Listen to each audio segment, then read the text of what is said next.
notes. I've worn like 2 shirts twice. How many jerseys, different jerseys, has They've all been Justin different. worn? They've all been different. That's Have a they? lie. Yep.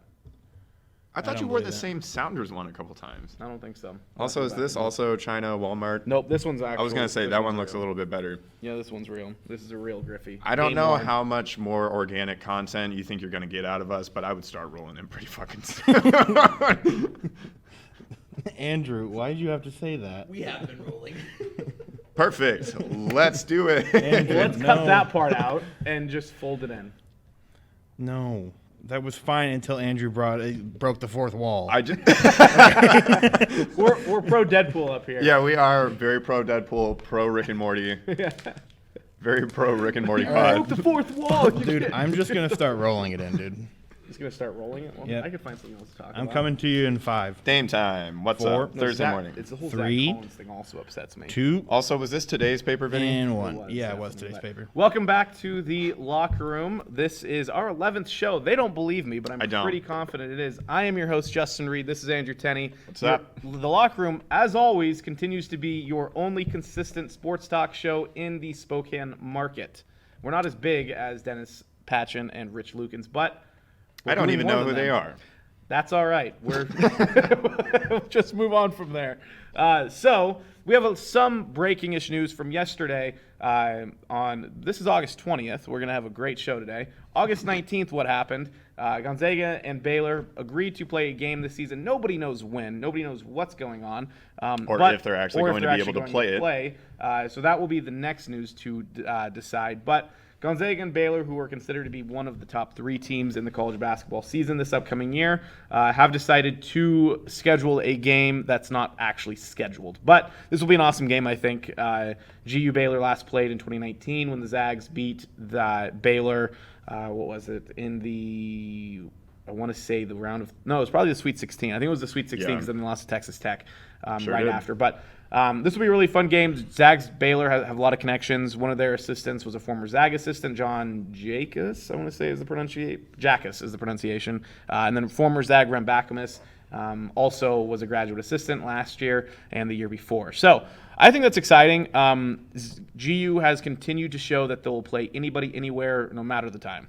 Yeah, consistently year in, year out, their out of conference or their pre-conference schedule is always really impressive. And they typically do really well, too. They might drop a game or two like they have, but when they beat Duke in Zion, was that at the Hawaiian Invitational? Yeah, that was the Maui Classic? Gym, Maui Invitational. Yeah. No, they're really impressive, and you can't – I mean, they have to because they end up playing in the WCC, and that's where the majority of their season lies. And so they need those early season wins against the big blue schools. chip. Yeah, and what's really unfortunate, too, is you get these fans of college basketball who are like, oh, yeah, I know college basketball. I'm going to go on Twitter. I'm going to go on Facebook and talk about college basketball. And they get on and say the Zags don't play anybody when the Zags consistently play top 10 teams every single year, like clockwork. And whether that's a Thanksgiving tournament or it's a game like Baylor or even last year when they played North Carolina in the Kennel. So I think the idea that the Zags don't play anybody is ridiculous. It's also very – fans just don't know what they're talking about because the Zags can't play in any other conference other than the WCC. They have no football team,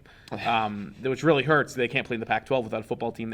They barely could play in the Mountain West when they're thinking about going to the Mountain West because without having a football team. So, they're doing is the best that they can with the hand that they were dealt. They've been in the WCC forever, essentially.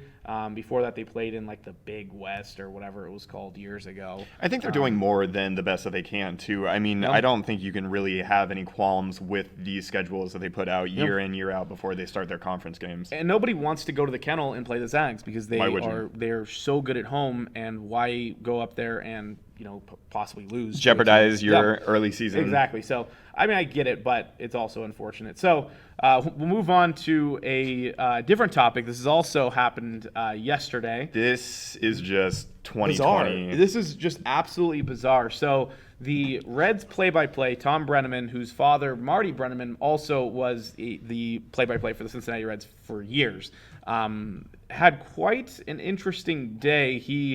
They had a doubleheader yesterday, and he goes on air like normal, and then they cut away for an inning. And on the process of coming back out of commercial break, he gets caught using a gay slur, and then continues to go on with his day, and nobody knew about it until like midway through the next game. And they're like, by the way, this happened, and this is what happened after that when he goes back on air for the top of the 5th inning.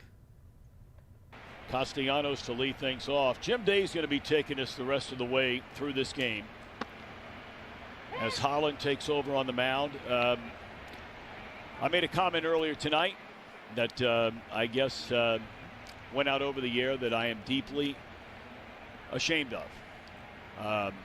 If I have hurt anyone out there, I can't tell you how much I say from the bottom of my heart. I'm so very, very sorry. I pride myself and think of myself as a man of faith. As there's a drive in a deep left field by Castellanos, it will be a home run. And so that'll make it a 4-0 ball game. I don't know if I'm going to be putting on this headset again. I don't know if it's going to be for the Reds. I don't know if it's going to be for my bosses at Fox. I want to apologize for the people who signed my paycheck, for the Reds, for Fox Sports Ohio, for the people I work with. That was probably one of the most, like you said, bizarre, just ridiculous things to ever happen. It's not just the apology, because the apology was sort of expected. That's what happens. What really just is mind-boggling is, and all actually impressive. Let's be honest, it's actually impressive. He breaks away from apologizing for something that's going to ruin his career to continue to do his career. He's that committed. He's that committed. And this is a guy who I remember he was the announcer for MLB All-Star Baseball 2005, Jeter on the cover. And I mean, I've known Thom Brennaman's voice forever. And this, I don't know how many people in the industry could just break, I don't want to say character, but can break off of something that actually important and that monumental to his life and just act like it's completely normal. Like Nick Castellanos drives a ball deep left field, Reds up 5-0. We out, in the ball game, and it's like, whew. It was a true display of his professionalism after absolutely dropping the ball in the first game of the doubleheader, in which probably not even jeopardized, probably ruined his career. I would be surprised if he was back in the booth for the Reds anytime soon. So the Reds have already suspended him indefinitely. Nice. The Fox was reached out because he works for Fox Sports. That was the Fox affiliate for the Reds, but the Reds said no thanks for now. We're gonna pass. So Fox was reached out for comment. Fox hasn't said anything yet because Brennaman does Fox football as well. I think he does college football. I don't think he does the NFL. So he's a big time name. I mean, his dad has a long storied history. Thom Brennaman has a long storied history. So this was big news for the announcers world, and it was just super odd because I saw something on Twitter like Thom Brennaman is so 2020. I'm like, what? This guy's old. He's an old school announcer. And I started digging. I'm like, oh. And then I saw that video, and I'm like, that's borderline comical. It was. I pissed myself watching it the first time. I was howling. And what you were mentioning, okay, so when we actually listened to the clip where he used the racial slur and then takes about 2 seconds because the mic was hot without him realizing it, and then just starts the game up. And doesn't he mention the sponsor? Yeah, so right after it, and the sponsors are probably like, what the hell, man? we'll give him a shout out. St. Ray's Roofing must be in Cincinnati. They're probably sitting there watching the game like, oh, here's our spot. Like all their families around, they're like, we got to watch this. We paid big bucks for this spot. Are you guys ready for it? Capital of the world. And they're just like, and then he's like, and we're back. Cincinnati baseball sponsored by St. Ray's Roofing. And then everyone at St. Ray's is just like, I mean, what do you do? Like, so tough. Are they going to get their money back? Are they going to be able to? Are they ever going to like? Maybe they'll go. Maybe they'll go sponsor some other team. But yeah, that was pretty unfortunate. Like you said, it was fairly comical. Outside of what happened, it was a pretty good time to watch. It was a pretty good time to watch this guy just flame out and just burn. Just like his career. His career was literally like falling apart in front of our eyes and our ears. His face too, while the camera's on and while he's issuing his apology, is just so raw. You can see he's just so defeated, tail between his legs, but still just carrying on like a true professional. Like a true professional. That's right. So thanks for the entertainment. Thom Brennaman. We'll see you never again. Yeah. We'll see you in another life. Yeah. So sticking in the baseball theme, we also had an interesting thing happen over the weekend, or actually earlier this week. A couple times. A couple times. I mean, it's just been a mess different with baseball. degrees. And baseball wants and needs to be fun. Does it want to be fun, though? I feel like it has this existential battle with itself, and every time it takes two steps forward, it takes 3 steps back. I don't know if baseball actually wants baseball to be fun or not. Make baseball fun again, I think, needs to be the new. I think the NFL nickname is the No Fun League, but I think MLB actually stands for the major losers. They take league. themselves way too seriously, and it's like, really, nobody cares. Nobody's watching the games except for all these old white men that are, I watch north the of games. 55. Are you not old and white and north of 55? No. Okay, well, you are one of the few then. But I'm white, I guess, and I'm a man, so I guess that's something. Anyway, so why don't you tell them what's transpired earlier this week? Yeah, the big thing that happened, Fernando Tatis Jr., I think he's a junior. Yep, he's a junior. He's a 21-year-old stud. He leads the league in homers. I think he has 12 or 13 up to this point. Mm-hmm. He is a player for the Padres. And on Monday night, they were playing the Rangers at Globe Life Field. And they were up 10-3, and it was, the 8th? I think it was bases loaded. In the 8th inning, Tatis comes to the plate. 3-0 count against Juan Nicasio, former Mariner. He sucks. 3-0 count. Conventional wisdom says in the unwritten rules of baseball, you take that 3-0 pitch. Regardless of the score, pretty much regardless of the score, just because of the fact it's bases loaded. There's no Mike Trout might get the green light here because he's Mike Trout. But even the manager relayed the signs out to the third base coach, or the first base coach, who then relayed the signs to Tatis saying, take this pitch. He didn't, and he smokes a grand slam and just torches this ball. That didn't go over This too is well. in the air to right And his coach called field. him out Back after it his game. goes. The manager called him Fernando out, has and done he it subsequently again. issued Fernando an apology. Tatis Jr. And as I'm a sitting there grand watching the slam. apology, I'm like, and the Padres why are you go on apologizing top. for this, man? Like, don't feed into the 14-3. masses. Like, 2 be home okay, runs, own it. 7 Like, we heard an RBIs apology for from, Fernando Tatis the, Jr. Thom Brennaman for the Unbelievable. gay slur, and now we're hearing an apology for a Tatis guy has hitting just hit a grand Let's just get this slam, clear. his That second these two home things run of are the nowhere night, near the and same the Padres have a level, 14-3 and yet both lead. warranted an apology. We are watching is from nothing baseball, short essentially. of It's like, amazing. come on, this is fun. This is fun. Yeah, exactly. You know wanna those few people that do watch baseball out there? You know what they like? Dingers. You know what they like? Grand slams. You know what they don't care about? What the score is and what the greater context is in the game and how they should be playing based on these unwritten rules that seem so inconsistent with the essence of the sport at times. The Padres manager actually said it's a learning opportunity. He'll grow from it. It just throws him under the bus for just being a young, fun player and actually providing a spark to the game that needs it so desperately. The Padres have been such trash for the last 20 years, and they actually have a decent ball player here who's fun and exciting and who will put fans in the seats when we're allowed to actually put fans in the seats. And like you said, you are absolutely throwing him under the bus for something that was incredible and impressive. And yeah, it's really annoying. But essentially, I have some unwritten rules here for you. Yeah, let's go over that some are of pretty these. exciting that I haven't told you yet. So we're just going to get your raw reaction. Okay. Big baseball fan. Big baseball fan. So this one, which has been ingrained in baseball forever, the leadoff hitter must be a base stealer and the designated hitter must be a power hitter.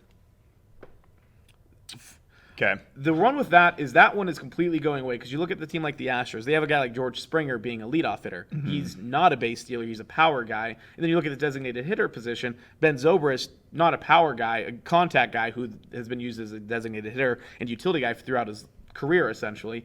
So that one to me should be on its way out because I don't think there should be any reason as to why.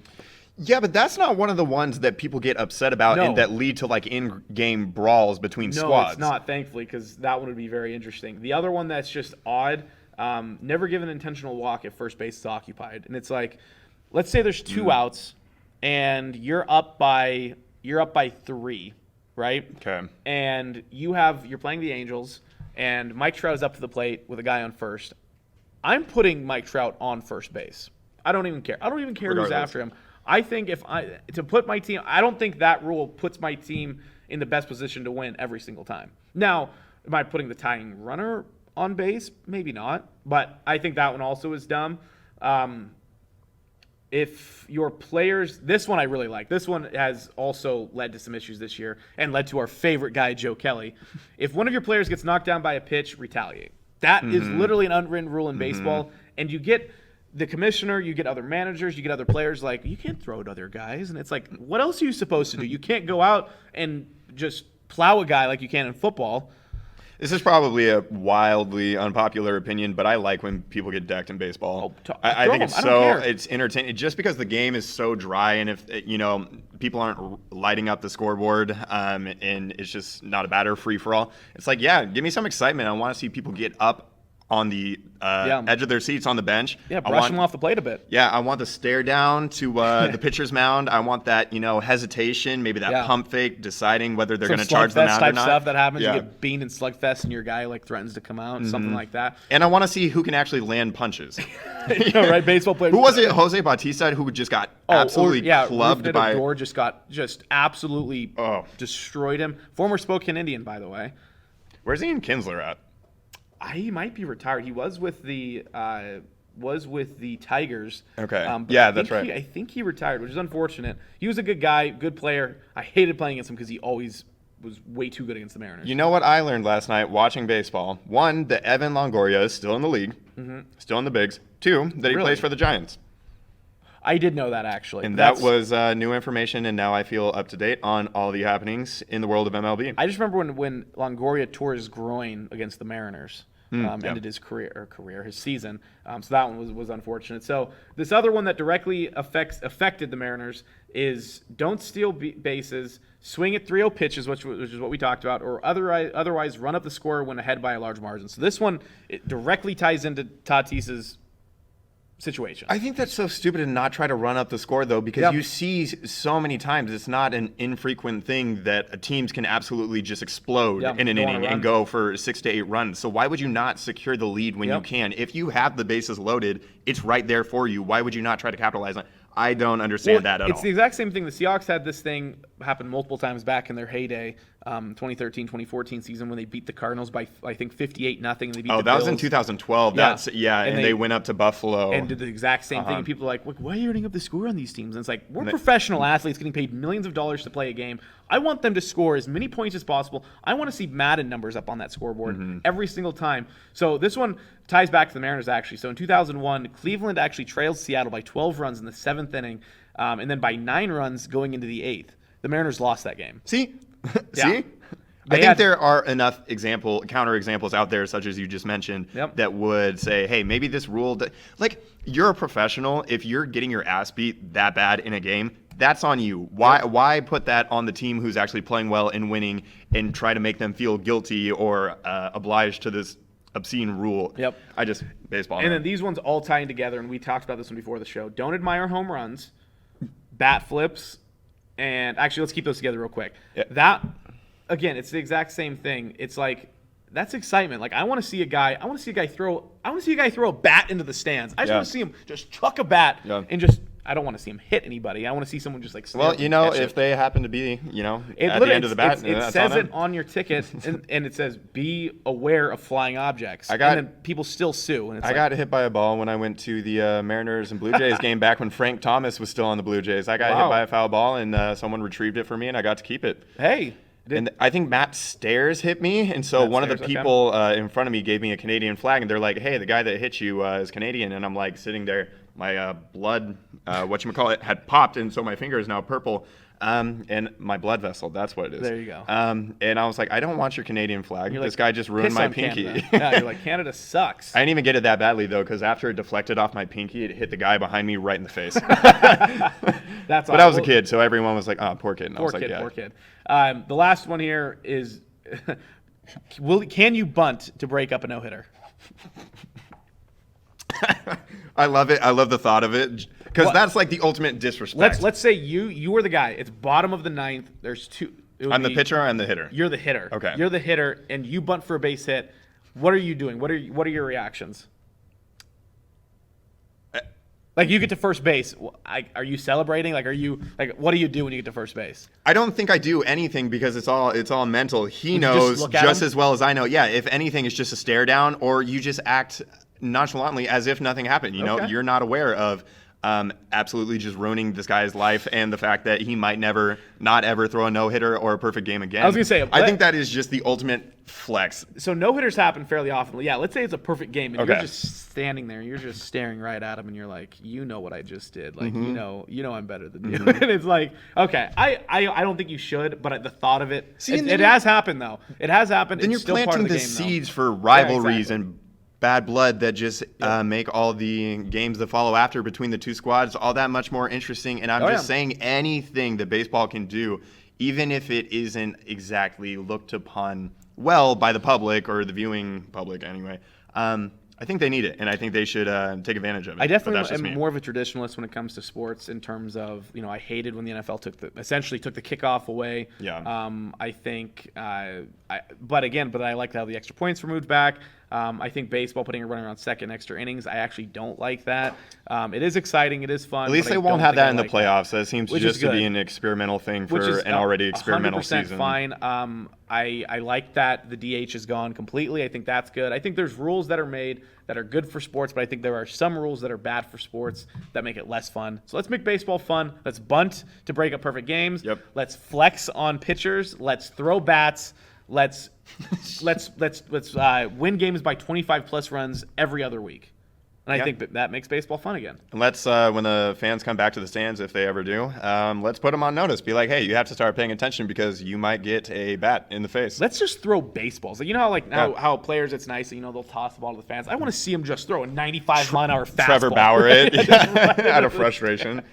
I think that would be awesome. So let's NBA talk. That was talking baseball. NBA, we like baseball. NBA is in full swing, and this is a sport that is absolutely nailing their bubble and their fun because it has been just nonstop action, nonstop success in terms of their season so far, the second half of their season so far. So let's talk about some of these series where they're at right now. Half of the league has played 2 games in their playoffs. The other half play tonight. What's going on so far? Well, first of all, before we get into the actual nitty-gritty of what's going on in these respective series, I just want to hear from you as a fan what your takeaways have been after the first 3 days of the playoffs. So I'm not the biggest NBA fan since the Sonics were taken, just from my little small grasp when I was like 12 years old.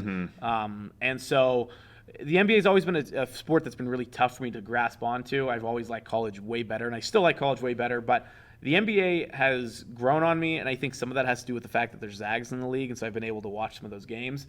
But the quality of play that they put out in terms of pure athleticism and just pure scoring ability has really just been mind-boggling and impressive.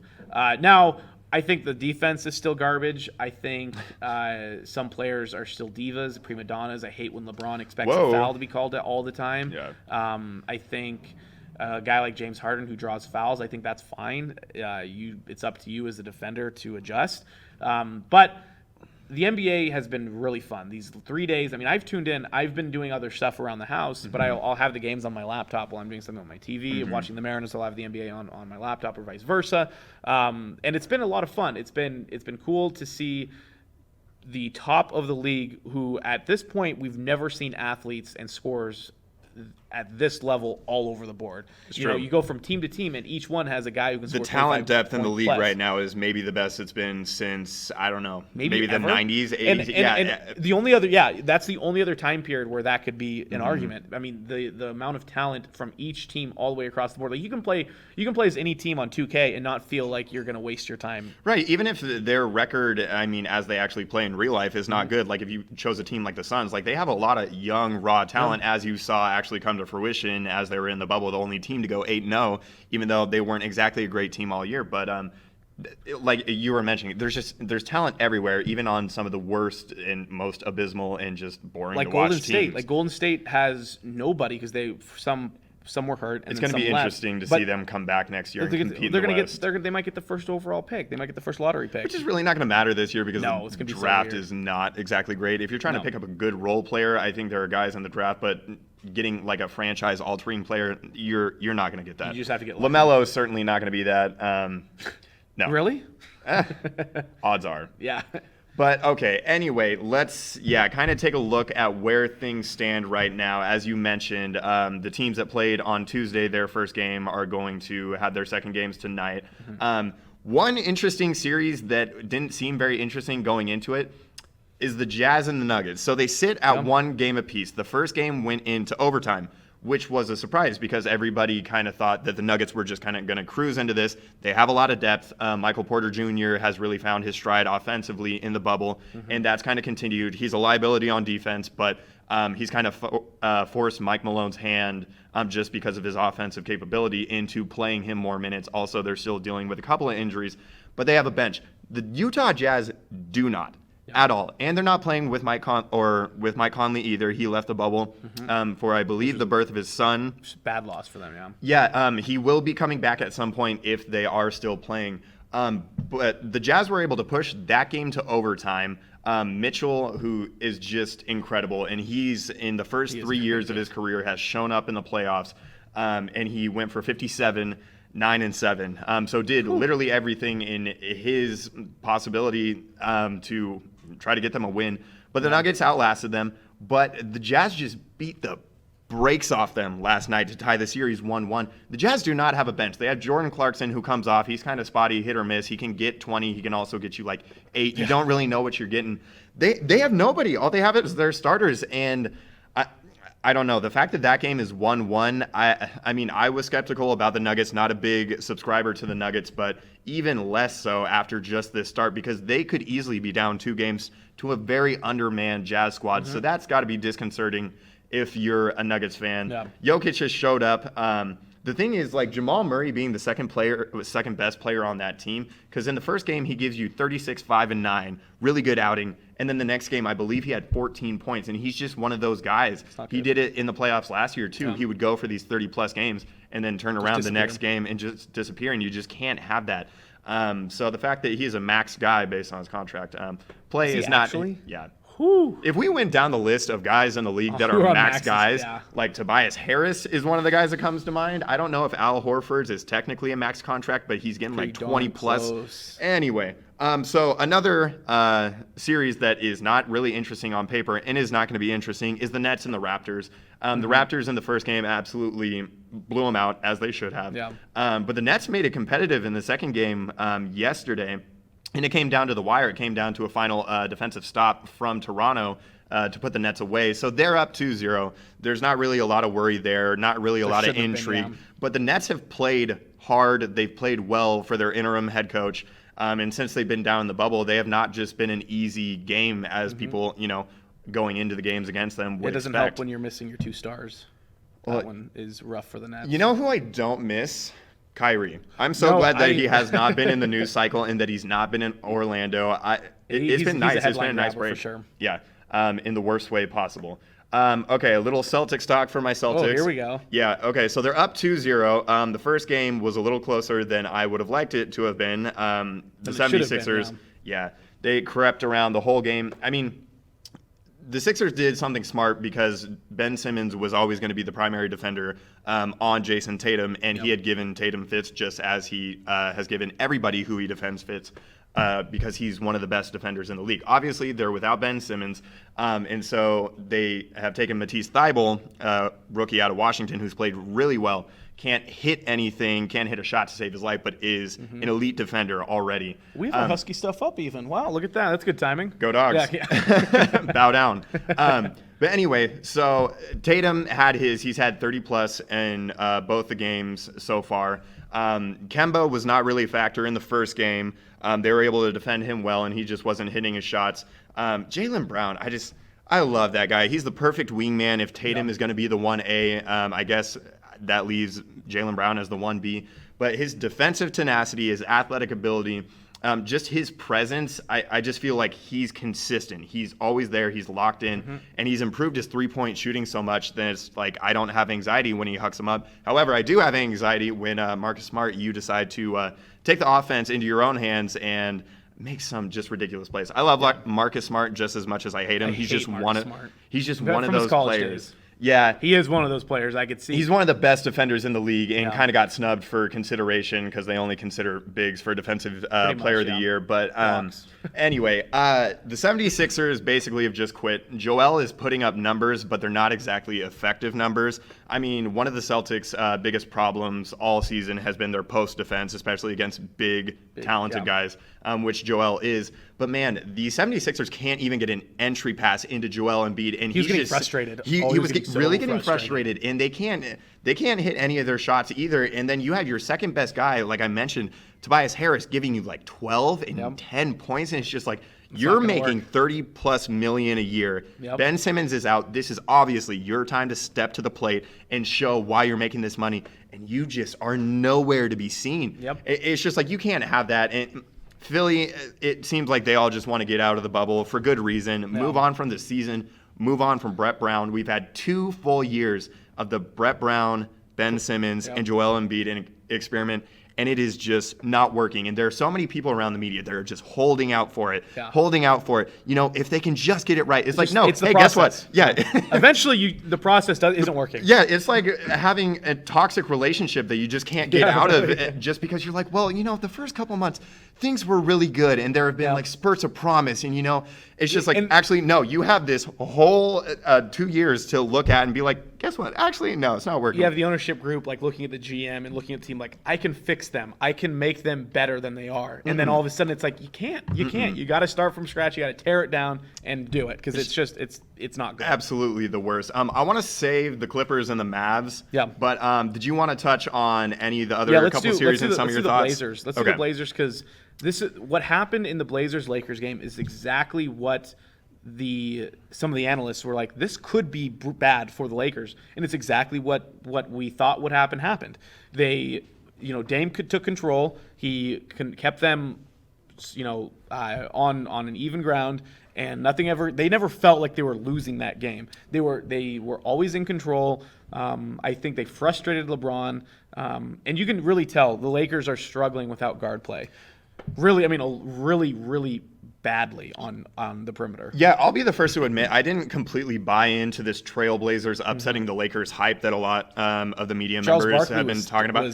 He over also had them against the Warriors last year. Yeah. So yeah, Charles is just in love with the Blazers for good reason. But anyway, just because in these playoff games, these seeding games, but really for Portland, they were playing into the playoffs. Yep.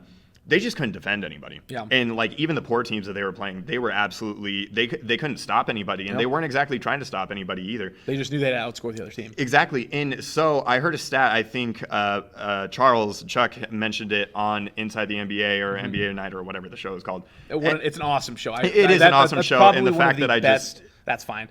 You can mess up the name because we all know which one it is. That's probably one of the best Ernie, pre-game, Kenny, post-game, Shaq, halftime Chuck, show ever. It's the best.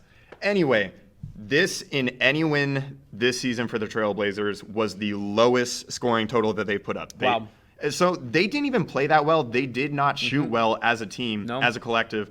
But they showed up on defense. They frustrated LA, and LA doesn't exactly have an offensive identity outside of LeBron and AD. But AD wasn't even making it an issue for the Blazers. He was just sitting at the top of the three-point line. Yep. He just wasn't asserting himself, and it's just like that's what you got to be doing. Nurkic was kind of like all over him. Like he was. He felt like Davis just didn't seem like he had the gusto to go down low and mess with Nurkic. And Nurkic isn't even that imposing. As both the fact that he's a little bit bigger, he's not super athletic, he's not doesn't have super long arms, he's not a big block guy. And Whiteside is, and I get maybe not wanting to go down there with Whiteside. Whiteside actually played pretty well. I mean, for as much flack as he catches, which is warranted. Yeah. He's just a jackass, but he played well. He had 5 blocks, and it wasn't just stat padding blocks. They were actually effective, tie to the game, changing blocks. And that's the other thing. They don't even have Zach Collins healthy right now. So let's say AD starts to assert himself on the low block more and playing his game that the Lakers need from him to play.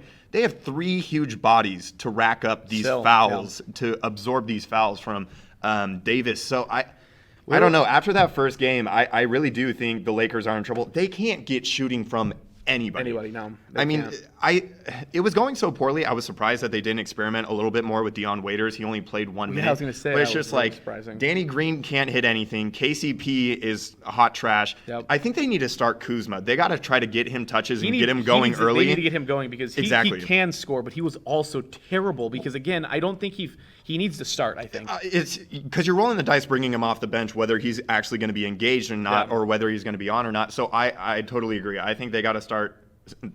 What do you have to lose at this point? Yeah. I mean, I don't know. It's scary, man. It really is. I think the most interesting one left because the Thunder Rockets. The Rockets should take care of business. Yeah, there was a little bit of a dark horse push, especially with Westbrook being out for the Rockets, that the Thunder could steal some games. I mean, they're just an adult professional team, and I think people have lost a little bit of appreciation for Chris Paul, just as he's been in the smaller market, But they got some players. I think they'll at least get a game or two. I think the Rockets should win. The other thing is, if the Rockets are hitting even just 40% from three, you're probably going to lose just with the volume of threes that they shoot. Really, and they shot lights out. Yeah. So probably safe Rockets winning the series there. The Magic and the Bucks. Yeah. Okay. That's shocking. Most people had the Bucks taking the East and being the contender in the East, but they're struggling. Or struggled, I guess. No, they have since they've gotten into the bubble, and this is one of the things when you talk about skepticism as it pertains to Milwaukee is, okay, in a 7-game series, our team's going to defend Giannis differently. It's different if it's a one-game, regular season, game in, game out basis. But when you're going back and forth against the same team and they have, days in between to make adjustments and everything. And the Magic shot the lights out. You can't assume that the Magic are going to be able to shoot with that sort of efficiency. But Vucevic absolutely just eviscerated them. He was unconscious, which was really cool. Terrence Ross played really well. Bow down, Huskies, shout out again. And Giannis didn't have bad numbers. I think he had like 37, 17, and 5 or something like that. But, man, they couldn't stop the Magic. They couldn't stop the Magic. They didn't play defense at all. And they haven't played well since the bubble started either. They haven't been able to take control of games like they did earlier this year. And they have too many people in their rotation. I don't know if they're using this series as an experiment to try to refine their rotation. But they're playing 10 and 11 guys. You got to get it down to 8, man. 9 most. I mean, they just have too many bodies out there. And so I don't know if that's just because they're trying to figure it out for the long haul.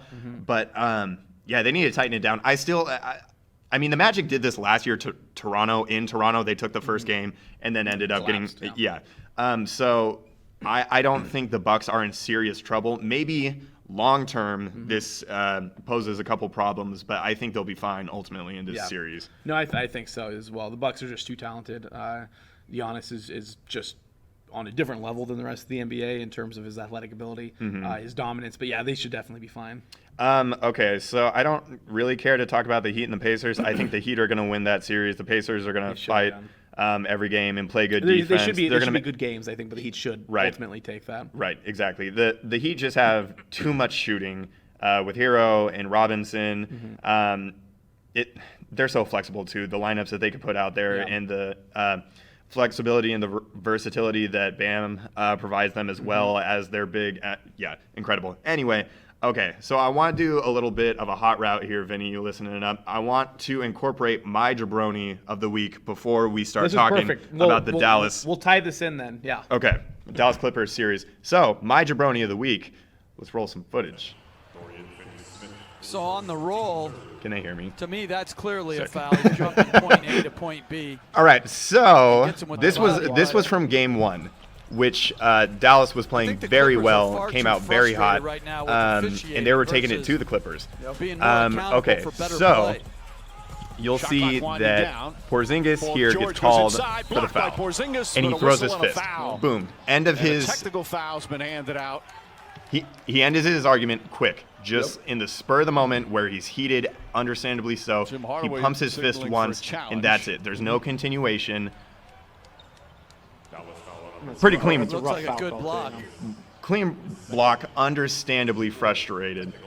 He nicks him on the arm there a little bit, but That's a good That's block. definitely But look, But okay, so yeah. he pumps his fist, If you and that was challenge it. him, And so the do they rule take the is, technical by point rule, off too? No. anytime Because it's a a player terrible pumps their call, fist in and it gets argument, overturned. venting I know frustration your boys about a causes call, this. it's an Why would automatic you technical. give 'em- And so they're by not gonna rule, challenge, although- it was a good call, but I think you have to step just back think and look at the especially rule. You got to look at the Playoff rules on game. that. That's a And brutal especially rule. as it saw it applies to earlier. playoff basketball. I mean, reaction, they're you pump Emotions playing already they're happened. playing well As against long a as team it's that not a nobody expected them continuing to have a chance against, and you make display. you make a And here's good my block only like that. problem. And you I'll pump your point. fist once. If It's you're not gonna like he got call up in the that, ref's face, then and be it's not like he had this consistent. Then call it long-winded like that all argument. the time. I mean, I he agree. ended it Either right there one after he of them pumped his should've. fist. And so that's technical one. Now Carlo was And was so gonna it challenge puts but him it's too in late. a spot that Because they'll they show shot the technical free eventually throw at already. some point here, where he's in They jeopardy asked me of getting within a second 30 seconds. technical, which he does end up getting, and gets ejected from the game.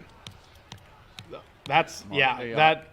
They need to one look of at the the rules officials? on that because that's a brutal Kane call to Fitzgerald, get. Eric It's about like you Lewis, said, the the other? regular season, I'd run the same play. But Porzingis playoffs set where the you're screen. playing for not just your team, but some of these guys are needing to play well for contract Some purposes. extra out here with words their And guys. so he's standing up for Luka, which is what he should do. There's really not much there. There's a mutual shove back and forth both ways. It's brief. Again, nothing really comes from it. It's snuffed out right there. But they give him a double technical, both on quickly, Marcus coaches come out on the floor to get Marcus their Morris players and Porzingis. And so with that second out technical, of the scrum. he's out of the game. And so you can argue, and you should argue, that knowing that Porzingis had that first technical, whether it was actually warranted or not, For an ejection. that you have to be a little bit more mindful of that and not get up in a physical altercation. So that part Yeah. he should be held accountable for. But that changed the tide of the game. It absolutely did. Ever since KP left the game, the Mavs were just flat. That was with 9 minutes left in the third quarter. I mean, there's a lot of game left. And the Mavs it took the wind out of their sails, and because of the fact that the Mavericks And rightfully won so. their second game last night, which was an impressive showing, and they absolutely they took it stunted. too. Yep. They could easily be up 2-0. This could be a very different series if it weren't for KP's ejection. Yep. So that'll go down in the history books depending on how this How this ends, series yeah. go. Yep. As really a pivotal moment. But Dallas has showed up. They really have, and Luka is a guy who I've obviously known about. You hear his name everywhere, but I've really started to watch his game. It's not, incredible. But what the craziest part is, it's not like he's not like a LeBron James or a Giannis where he's like he makes your jaw drop. It's more like, oh my, he has how many 26 points now, and it's like, well, that's because he's so smooth and he makes things look so easy. And it's an easy that, again, it's different than a LeBron James easy. LeBron will jump over you, run you over, and you can tell that this guy is the best player in the league. Luka, it's like all of a sudden you go back and you look and you're like, wow, that was really, really good. And you just have no idea how he can do it because he's a young kid who has played at the international level for years and who, coming into the league, no one was really sure what kind of player they were going to get. He has deceiving strength, too. I mean, you see him casually drive to the basket against Kawhi and just get enough of a shoulder, enough of an elbow to create separation and then fall back and have the touch on it to kiss it off the glass. And it's like, he's doing that against one of, if not the best defenders in the league. Yep. And it's just like, that's not easy, but he makes it look so easy. Another thing, his passing is just otherworldly. I mean, I think Seth Curry was on Ryan Russillo's pod, and they were kind of talking about how Seth had to adjust to knowing when he was open because he would be standing there idle thinking there's no way in hell The ball's ever going to get to me. And yeah, so his teammates have had to adjust just because he can make passes that I would say nobody else in the league The can. Patrick Mahomes effect. Yeah, pretty much. Yeah, exactly. And good course correction from Luka between the first game and the second game. Both games he played well, but he had 10 turnovers. Yeah. A lot of those came early in that game one. Only one turnover last night. Wow. And he's awesome. And if he can make this a series or even beat the Clippers, who are one of the perennial favorites With a lot of star power. a lot of star power. I think it's going to do wonders for his career and how we see him. Yeah. Because we already see him now as one of he's got to be a top 5 guy or a should be. fringe top 5 guy. Yeah, at at this least point. in the argument. And what's crazy is I think his stats and what he does for his team is definitely top 5. But kind of what we talked about, how it's surprising his level of play, the numbers he puts up. He's a guy who definitely should be recognized as that, and who hopefully after this will get that recognition because he should be in the MVP discussion. He should be moving forward because he's a stud. He definitely should be. One thing, as you were mentioning, that he's a young guy in this league, but he's played overseas and everything. I was watching as he had the post-game interview last night, and it's just so obvious that he's not entirely comfortable with like the American media and the American press yet, because there was some stat, I forget what it was, but basically it linked him to, I believe it was Kareem Abdul-Jabbar as the only players to do this like within your first 2 playoff games. Yep. And they're like, what does that mean to you? And he's smiling. You can tell like he's elated to be even put in the conversation. And he's just like, we got the win. We win. We knew we come out here, play hard, we win. But you can tell on his face that he's like, holy shit, like this is awesome. So it's interesting to watch him interact with the media. And obviously he's young and he's going to get a lot more exposure, especially being the type of player that he is. We're going to see him in a lot of post-game interviews. He's going to get the reps and he's going to become a lot more comfortable. But I just thought it was an interesting observation. Kristaps actually had a similar thing when he was taking responsibility for his negligence of just going up and getting into that altercation to get ejected from the game. He was saying it with like a sly smile on his face, and it's like, okay, do you actually believe like what you're saying, or are you just doing this to appease the masses and everything? But just an interesting observation. But that is a fascinating series, and it could even be more so if the first game played out differently. So who specifically was the jabroni? Was it the NBA? Sorry, it was the ref. The ref was the okay. jabroni. I think, as the emotions and the intensity and the stakes of the playoffs increase, I think the refs have to be able to take more too. I think they have to be able to let a little bit more go. I can understand that they kind of want to get out in front of it before things get crazy. But again, you have to allow a little bit because first off, again, like we were talking about with baseball, fans like seeing that sort of stuff. They like seeing players come face to face. They like seeing players kind of shove each other a little bit. Now, does that you said about escalating that? I don't think people are going to throw. I don't think there's any guys in the league right now.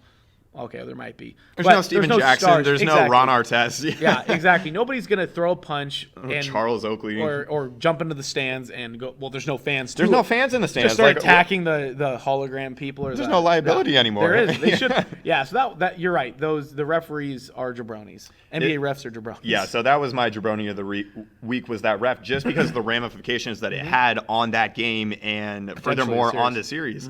But really good basketball just through the first 3 days of the playoffs, and it feels like playoff basketball, even though the optics of it, without the fans and the home teams and everything, without that being there, the intensity among the players, it's real for them. You can feel it. It's visceral, and it's been awesome, and I can only imagine how much better it's going to get. Really impressive showing.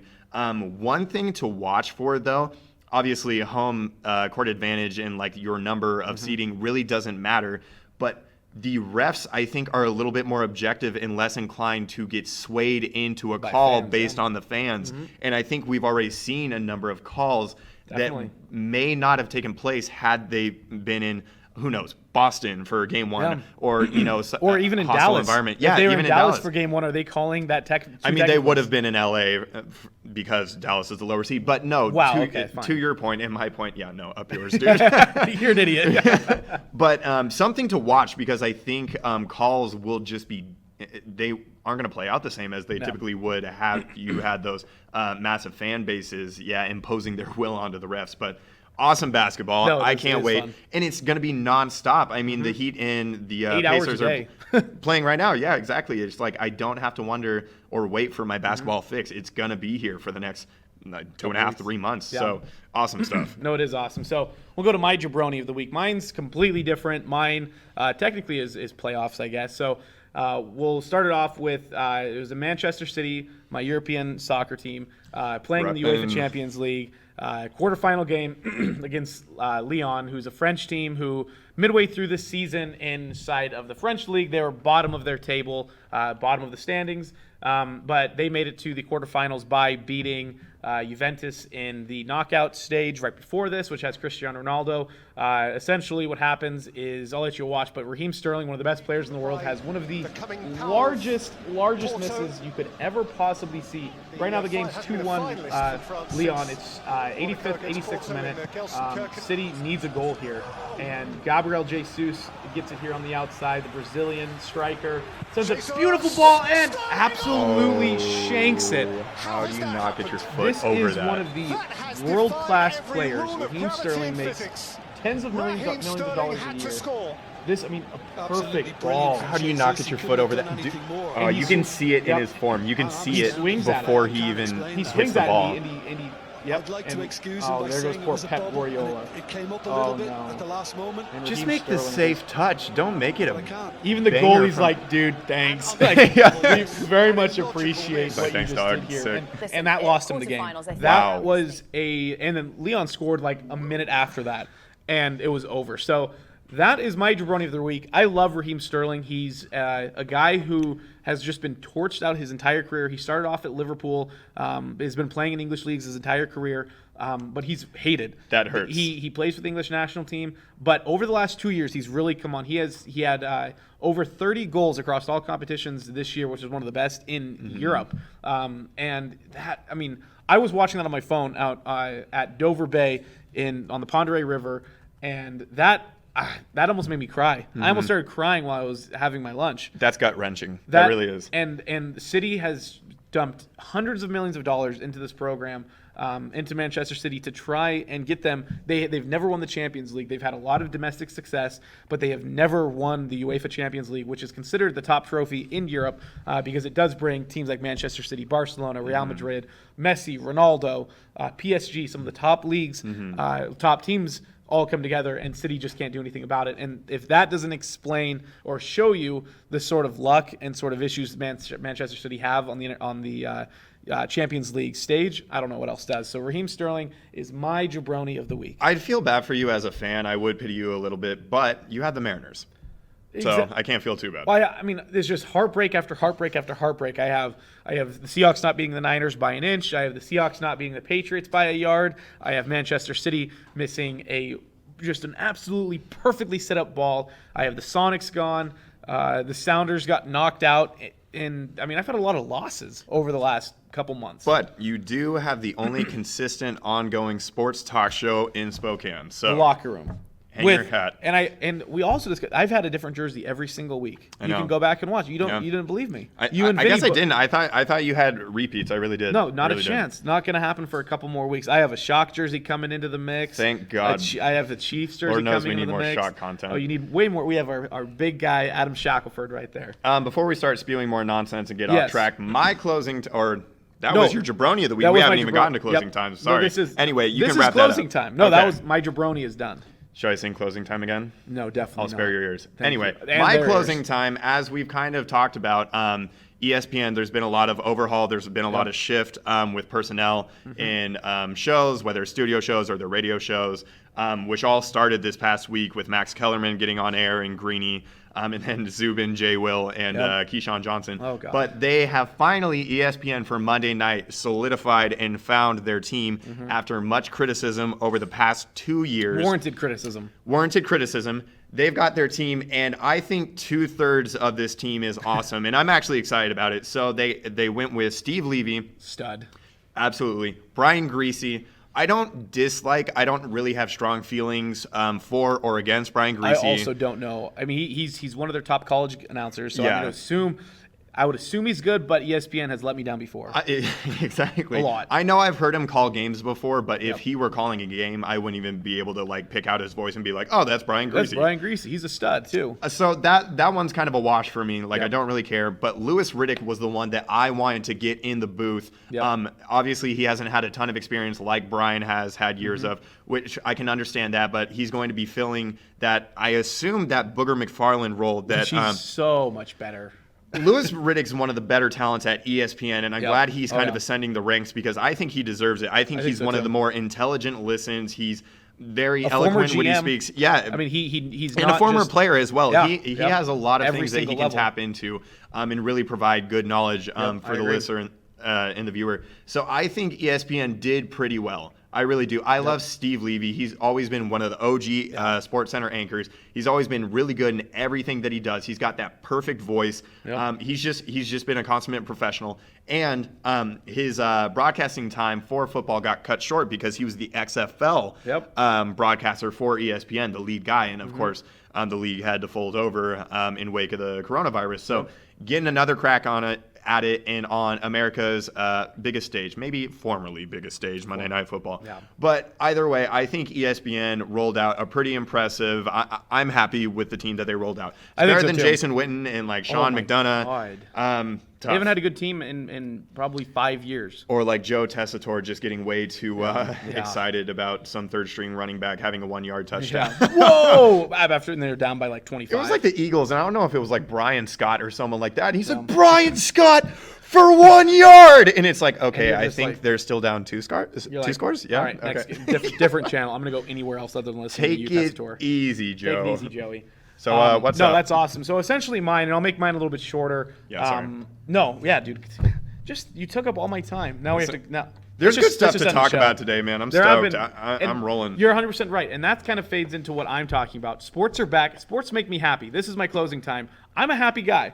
Now, does that mean that I'm worst. thrilled because I have no NBA team, like I said, and all the other complaints I said? Yeah, I've had a lot of losses here recently. But sports are back. You have the NBA, you have the NHL, you have the MLS starting tonight. You have the NFL starting in just a couple weeks. I mean, we're finally getting back to this point of normalcy in the sports world, and that makes me happy. That makes people happy. And it goes back to this whole thing that when people say, oh, sports don't matter, sports are sports. You know, I can't believe that you cry, you hinge your happiness literally upon something that you can't control. And you can't control. And it's like, well, okay, like you can go screw yourself. Like I don't need to hear your sort of negativity. Yeah, in my life. ex-girlfriend could not wrap her mind around the concept, and I was like, you know what, that's fair, but I'm just going to And have you're like, a more exciting life. And it's like, pack your bags. Pack your See bags. See you later. I don't need you. You said X, right? X. Okay. Yeah. My current Little girlfriend Doris doesn't Burke drop there, yeah. Get out of here. We don't need you.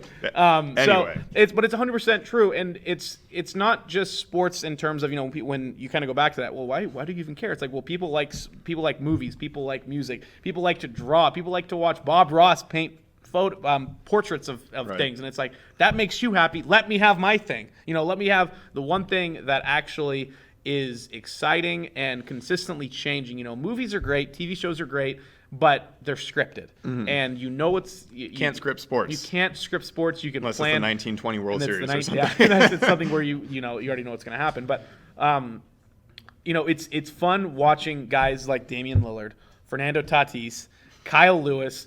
It's watching young guys grow and see their dreams come to fruition in front of millions of eyes is just awesome. And you get to see. watch them grow up as professionals, Yep. too, especially when they start at such a young age. And then because Lillard's already been in the league for like 7 or 8 years Yeah, or but people something, forget which is about crazy. him. Exactly. Yep. But it's like, I don't know, it's incredible to watch the maturation and the growth of these Yep. guys because so many of them do it well, and so many do it well from a young age. It's like, I'm 23, and Yep. there are some of the 23-year-olds out there that are handling, Yeah. you know, the media and some of the press obligations that they have, and it's like, I don't think I would can have do a slip that. of the tongue, and I would probably be canceled just like that. Just so, like Thom hey, Brennaman. I'll just, You go Thom Brennaman all over the media. I'll just have a sports show instead where I have a little bit more of a Editorial leash. freedom. Yeah, exactly. Yeah, no, so it's nice to see sports are a welcome distraction to the world that we live in and will continue to be here. I think the millions of dollars that are in sports is completely worth it because it gives brands